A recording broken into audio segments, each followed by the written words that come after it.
Do you have a pair of angels that just laid eggs and you don't know what to do? Don't freak out. I'll show you what to do in this video. So stay tuned, guys.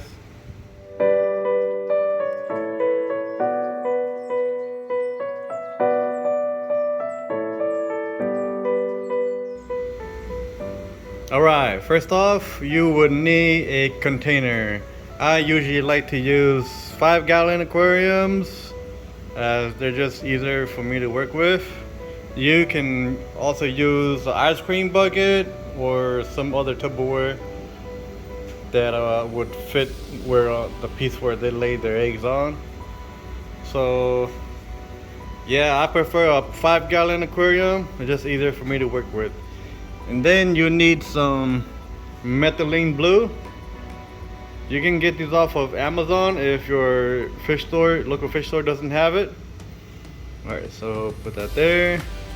Next you will need an air pump, air line tubing, and the air stone to provide oxygen and water movement to the eggs. So I like to use RO water. So in here I have some RO water already stored in here. So I'll be using those. You could use tap water too, but just make sure you dechlorinate your tap water. So this is AquaSafe. I got this from Walmart, or you can use any other brands as long as it dechlorinates the water.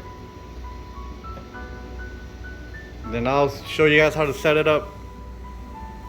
Alright, so let's fill up the aquarium with some RO water. So put some in.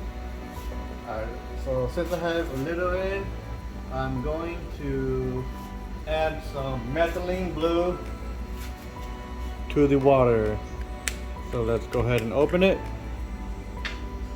So I'm not gonna put a lot. I'm only gonna put, say, a few drops in it.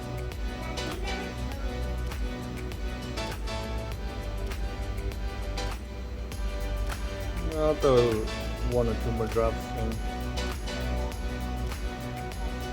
Just like that.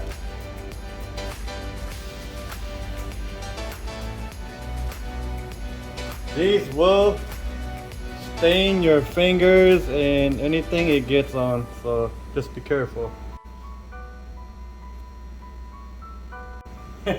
So yeah, it's not coming off, so just be careful with these. These will stain anything it touches.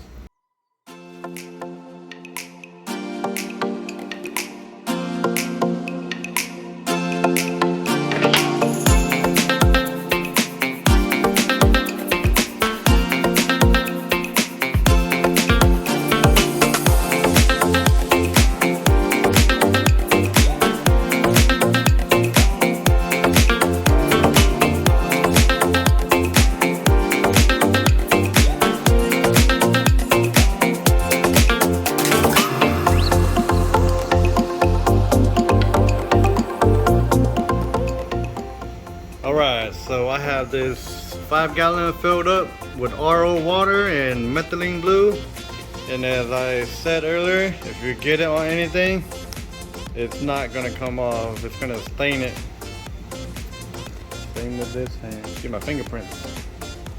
Alright, now after you have your container or aquarium set up, then all you have to do is grab the piece where they laid their eggs on and put them in here.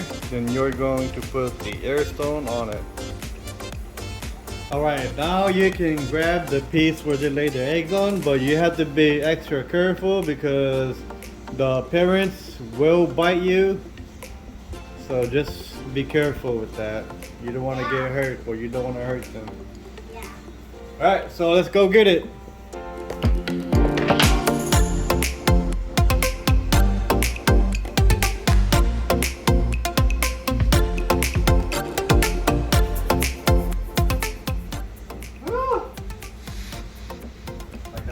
They will bite you, and it's okay if the eggs are out of the water for a few seconds or so. Alright, let's go put it in the tank. Alright, now that we have the piece where they lay their eggs on, we are going to put it inside of the aquarium with our RO water and methylene blue. So just be very careful with it. You don't want to hurt it, bump it, might destroy it. Alright, now we're gonna place the air stone where the bubbles will go over the eggs. So about there should be good. You don't want the airline tubing touching the eggs also, so just be very careful with that so you won't destroy the eggs. And for the amount of bubbles, you don't need a lot, you just need it enough to move the water around of the eggs. So I'll just keep this second one around close just for air exchange and water movement. Alright, so this first one here matters the most, where the bubbles go on top of the eggs to keep the water movement moving, because if the water doesn't move and the water just stays still, then the eggs will most likely fungus. Alright, so this is how I put the air stone so the air bubbles would go right over the eggs. So let's take a look on this other side right here. So see this air stone providing air bubbles for water movement over the eggs. And I have this one in the back here just to move the water around in the back also. But the most important one is the one in the front, going over the eggs. You don't want too much bubbles where it's going to throw the eggs off of the breeding cone or whatever they lay their eggs on. Just enough to have the water moving. So I had the most success with RO water. I don't know why or how, but I just had my better luck with RO water.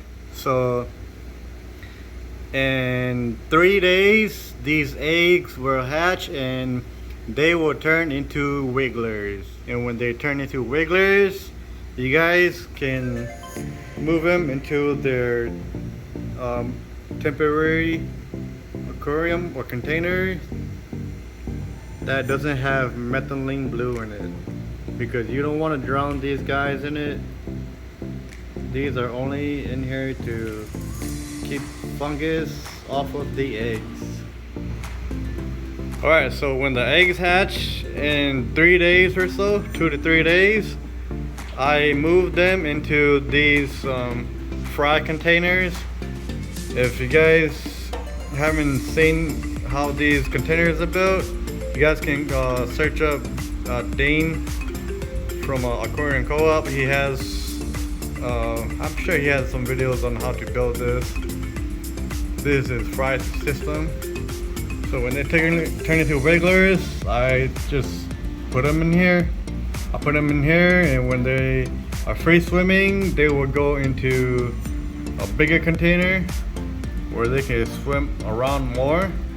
And I do this until they put on some size, and then I will put them into a new aquarium, a bigger aquarium for them to swim around, so they won't get stuck in that small container.